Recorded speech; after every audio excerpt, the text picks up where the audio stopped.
Cal Heisinga, and I'm going through the Leadership Content and Knowledge slideshow from WebEx.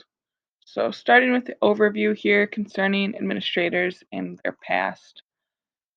So my principal, he's going into his second year of being a principal. Before that, he was a high school history teacher. I think his time in the classroom has been impactful in how he leads.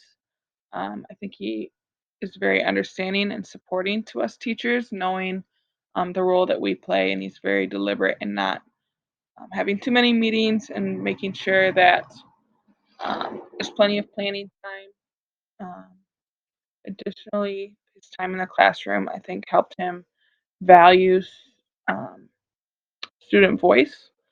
He's very student centered, and a lot of his decisions are based off making sure that students are heard. So I am not a prospective or current administrator. So going to the second question, I think there are advantages and disadvantages when leadership roles are removed from the subject matter content. I think some advantages are that they can see the school or even that subject or classroom from a different perspective, a more broad perspective that sometimes when you're so narrow focused you don't see. I think disadvantage though kind of goes along the same lines of times when you're looking at that broader picture, you miss some of the nitty gritty details that are necessary for teachers to be considering. Um, Sometimes when they're removed, they don't know the standards as well and don't understand the time and some of those details that go into teaching those standards. So, looking at case one, looking at how staff is observed by administration. So for me, kind of considering the pre and post observation meetings, at the beginning of our school year, our principal takes about 15 minutes to meet with each staff and go over goals for the school year. Prior to this meeting, staff is required to go through and fill out goals. We use 5D plus for our observations, so we have to go through and put goals specific to the rubrics of 5D plus.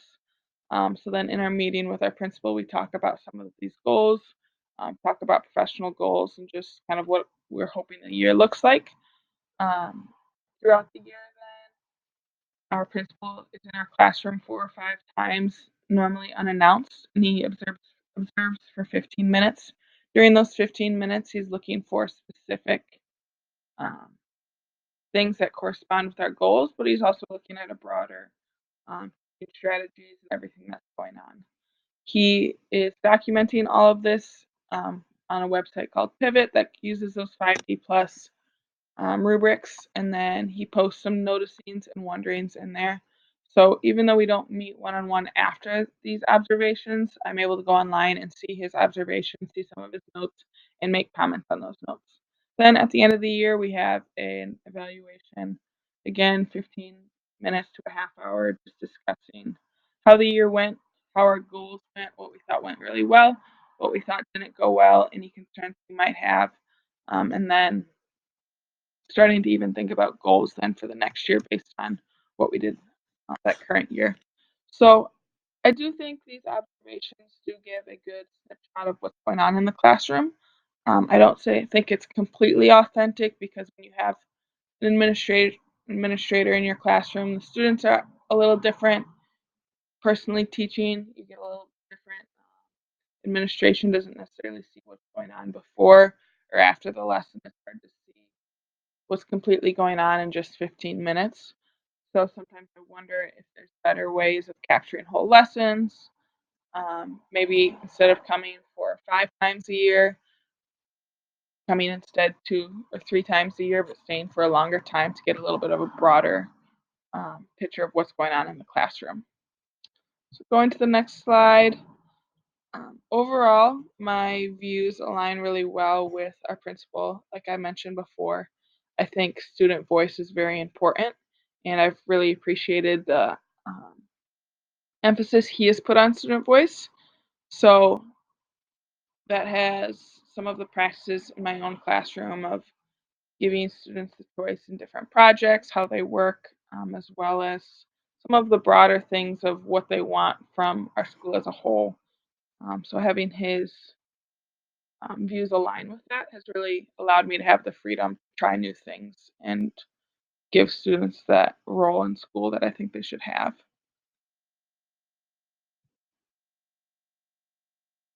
So reflection has been something that our school is focusing on.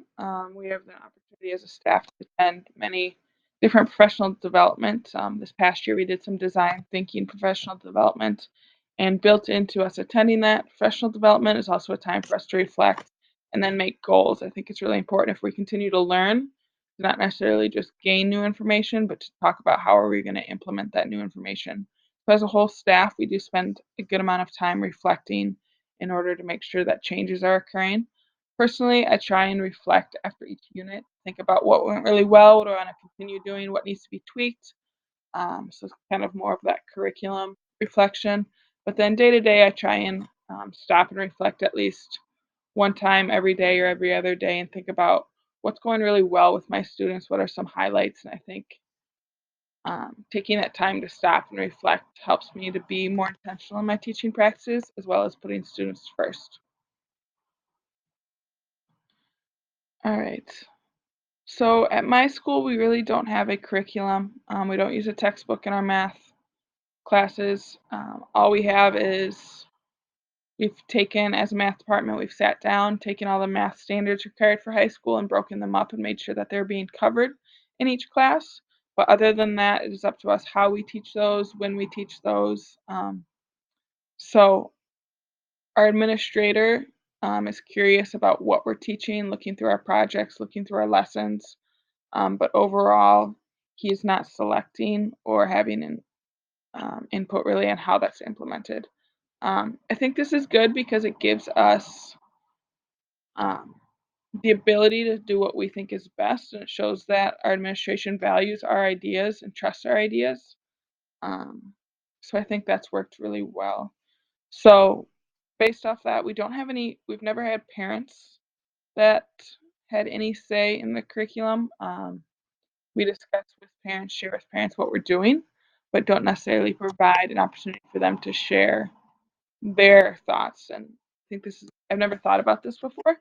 So I am curious about what that would look like to involve parents more and what's going on in the teaching.